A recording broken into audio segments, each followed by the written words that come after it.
ಸ್ನೇಹಿತರೆ, ಕೆ.ಇ ಅವರು ಎಕ್ಸಾಮ್ ನಡೆಸೋದ್ರಿಂದ ಸ್ವಲ್ಪ ಟಫ್ ಇರುತ್ತೆ ಸ್ನೇಹಿತರೆ. ಅದರಲ್ಲಿ ಸೈನ್ಸ್ ಪಾರ್ಟ್ ಅಂತೂ ತುಂಬ ಟಫ್ ಇರುತ್ತೆ. ಅದರಲ್ಲಿ ಸ್ವಲ್ಪ ಜನ ಕೇಳ್ತಾ ಇದ್ರಿ ಸೈನ್ಸ್ ಬುಕ್ ಯಾವ್ದು ರೆಫರ್ ಮಾಡಬೇಕಂತ. ಈ ವಿಡಿಯೋದಲ್ಲಿ ನಾನು ಫುಲ್ ನಿಮ್ಗೆ ಸೈನ್ಸ್ ಬುಕ್ ಯಾವ್ದು ರೆಫರ್ ಮಾಡಿದ್ರೆ ನಿಮ್ಮ ಸ್ಕೋರ್ ಜಾಸ್ತಿ ಆಗುತ್ತೆ ಅಂತ ತಿಳಿಸ್ಕೊಡ್ತೀನಿ ಸ್ನೇಹಿತರೆ.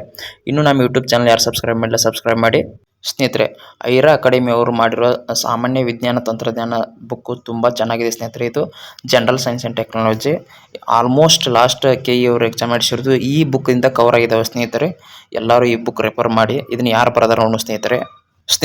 ಈ ಬುಕ್ ಆಥರ್ ಬಂದ್ಬಿಟ್ಟು ಲಾಲ್ ಸಾಬ್ ಸರ್ PSI. ಇವರು BSc ಅಗ್ರಿಕಲ್ಚರ್ ಕಂಪ್ಲೀಟ್ ಮಾಡಿದ್ದಾರೆ ಸ್ನೇಹಿತರೆ. ಇವರಂತೂ ತುಂಬ ಚೆನ್ನಾಗಿ ಬರೆದಾರೆ ಸ್ನೇಹಿತರೆ.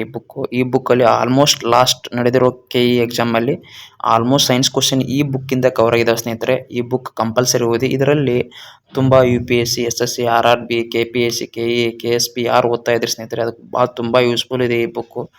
ಈ ಪುಸ್ತಕದಲ್ಲಿ ಯಾವ್ಯಾವ ಸಬ್ಜೆಕ್ಟ್ ಕವರ್ ಮಾಡಿದ್ದಾರೆ ಅಂದರೆ ಸ್ನೇಹಿತರೆ, biology, chemistry, physics, ecology, technology, applied science and current science ಎಲ್ಲ ಕವರ್ ಮಾಡಿದ್ದಾರೆ ಸ್ನೇಹಿತರೆ. ಆಲ್ಮೋಸ್ಟ್ ಸೈನ್ಸ್ ಕ್ವಶನ್ಸ್ ಈ ಬುಕ್ಕಲ್ಲೇ ಕವರ್ ಆಗ್ತಾ ಇದ್ದಾವೆ ಸ್ನೇಹಿತರೆ. ಈ ಬುಕ್ ರೆಫರ್ ಮಾಡಿ ಅಂತ ಹೇಳ್ತಾ ಸ್ನೇಹಿತರೆ. ಥ್ಯಾಂಕ್ ಯು, ಧನ್ಯವಾದಗಳು. ಮತ್ತು ಏನೇ ಬೇಕಾದರೆ ಕಮೆಂಟ್ ಹಾಕಿ.